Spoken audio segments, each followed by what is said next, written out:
प्रभु यीशु मसीह के मीठे और मधुर नाम में सबको मेरा जय मसीह की। प्यारो, हम लोग देख रहे थे नया नियम 5 भागों में भाग किया गया है। उसमें से हम लोगों ने 2 भाग देख चुके हैं। पहला भाग जिसको सुसमाचार का पुस्तक कहा जाता है, जिसमें मत्ती, मरकुस, लूका, यूहन्ना ये 4 किताब है। आप लोगों ने इस वीडियो को देखे हैं और बहुत लोग अगर नहीं देखे हैं तो एक बार जरूर देख लीजिए, ताकि आप नया नियम का पहला भाग को अच्छी तरह से जान सकते हैं, समझ सकते हैं और परमेश्वर का वचन को गहराई से अध्ययन कर सकते हैं। दूसरी भाग हम लोगों ने देखे हैं जो इतिहास की पुस्तक कहा जाता है, जिसमें प्रेरितों के काम है। प्यारों, प्रेरितों के काम वो इतिहास की पुस्तक है जो पूरा दुनिया के लोगों को, खास करके मसीहों को जानना बहुत जरूरी है कि विश्वासी लोग किस प्रकार से प्रभु में बढ़ता रहा, नया नया आत्मा कलीसिया में जुड़ता रहा, कलीसिया किस प्रकार से खड़ा हुआ, बहुत सारी बातें। अगर आप नहीं देखे हैं तो इस वीडियो को आप जरूर देखिए और गहराई से अध्ययन कीजिए। मसीहों के लिए बहुत खास है इतिहास की पुस्तक। तो आज हम लोग तीसरा भाग जो देखने जा रहे हैं, जिसको पौलुस की पत्रियों के नाम से जाना जाता है।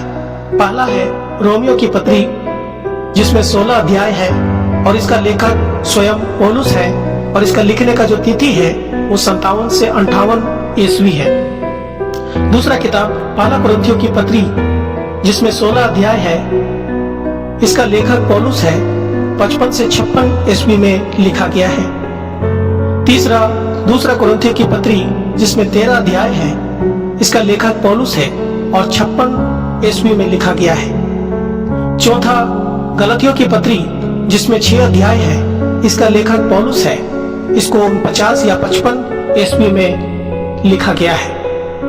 पांचवी पुस्तक हम लोग देखते हैं एफिसियों की पत्री, जिसमें 6 अध्याय है, इसका लेखक पौलुस है और 61 ईस्वी में लिखा गया है। छठवीं पुस्तक हम लोग देखते हैं फिलिपियों की पत्री, जिसमें 4 अध्याय है, इसका लेखक पौलुस है और इसका लिखने का तिथि 61 ईस्वी है। सातवां किताब हम लोग देखते हैं कोलोसियों का पत्री, जिसमें 4 अध्याय है, इसका लेखक पौलुस है, इसका लिखने का जो तिथि है वो 61 ईस्वी है।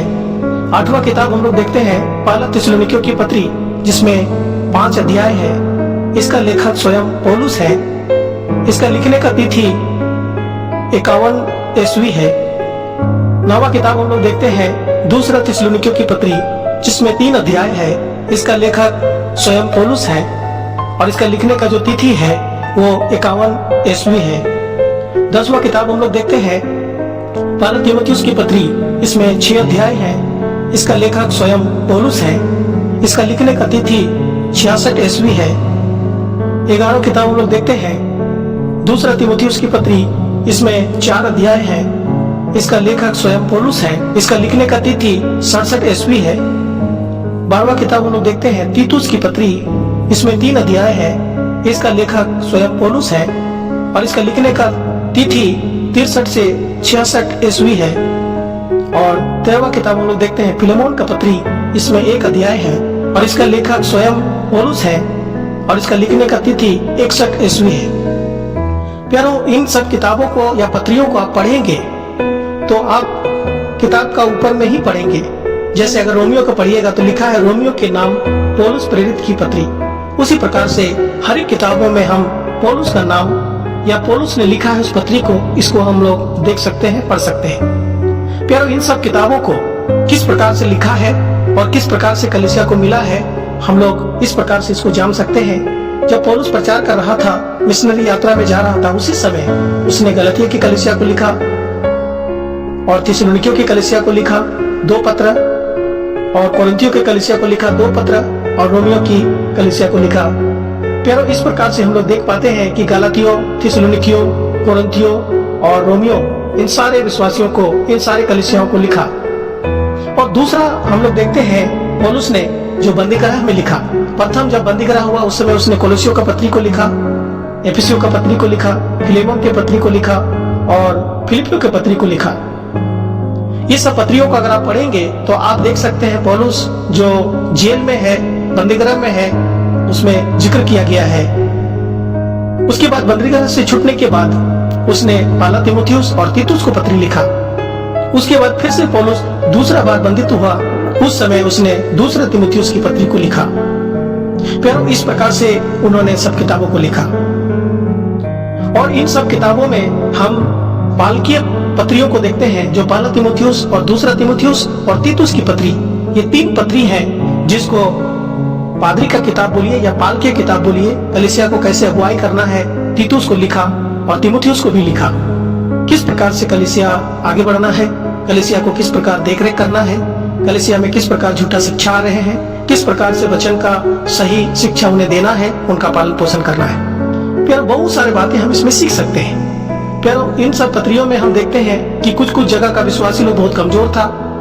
कई जगह में ऐसा था जिसमें शादी का सवाल था, प्रभु भोज का सवाल था, पुनरुत्थान का सवाल था, प्रभु यीशु मसीह आ गया उसका सवाल था। और उन सब सवालों का जवाब प्रभु के द्वारा उसने पा करके लिखा। और बहुत सारे बातों को हम इसमें देख सकते हैं, सीख सकते हैं। अभी समय नहीं है कि सब बातों को मैं एक एक करके बताऊं। पौलुस की इन पत्रियों को आप जरूर पढ़िएगा। बहुत सारे लोग बोलते हैं इब्रानियों का पत्री को भी पौलुस ने ही लिखा है, लेकिन इन सारे पत्रियों में आप पौलुस का नाम पढ़ सकते हैं। शुरू में लिखा हुआ पढ़ सकते हैं कि प्रेरित पौलुस की पत्री, लेकिन इब्रानी में हम नहीं पढ़ सकते हैं, इसलिए वो हम चौथा भाग में इसके बारे में बताएंगे।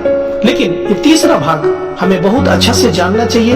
पौलुस किस प्रकार से कलीसिया के विश्वासियों को लिख रहा है, चाहे वो जेल से लिख रहा है, चाहे वो जेल के बाहर से लिख रहा है, चाहे वो यात्रा के दौरान लिख रहा है, चाहे कोई तरह से वो लिख रहा है। प्रभु जब उसको वचन दे रहा है वो लिख रहा है ताकि कलीसिया मजबूत हो, आगे बढ़े। और इस प्रकार से उसने लिखा ताकि विश्वासी मजबूत हो जाए, प्रेम में बने रहे, प्रभु में बने रहे, प्रभु के भय में बने रहे, आशीष पाते रहे। बहुत सारी बातें हैं। प्यारो अगर अच्छा से आप जानना चाहते हैं, वचन प्रचार करना चाहते हैं, कलीसिया को उन्नति करना चाहते हैं, अपने जीवन में आशीष पाना चाहते हैं, बहुत सारी बातों को आप सीखना चाहते हैं, लोगों को सिखाना चाहते हैं, मेरे ख्याल से बहुत बड़ा एक बुनियादी शिक्षा है जो इस वीडियो को आप देख करके सीख सकते हैं। आपने बहुत प्यार से सुने हैं, इसलिए आप सबको बहुत बहुत धन्यवाद। आने वाला वीडियो भाग 4 भी बहुत जल्दी आ रहा है, आप जरूर देखिएगा। और पौलुस के पत्रियों को पढ़ना नहीं भूलिएगा। और आप क्या नया बात सीखे हैं, अगर आप चाहते हैं मुझे कमेंट के द्वारा बता सकते हैं, या आप दूसरों को भी बताइए ताकि वो भी सीख सके, जान सके और परमेश्वर का महिमा हो सके। सुनने के लिए सबको बहुत बहुत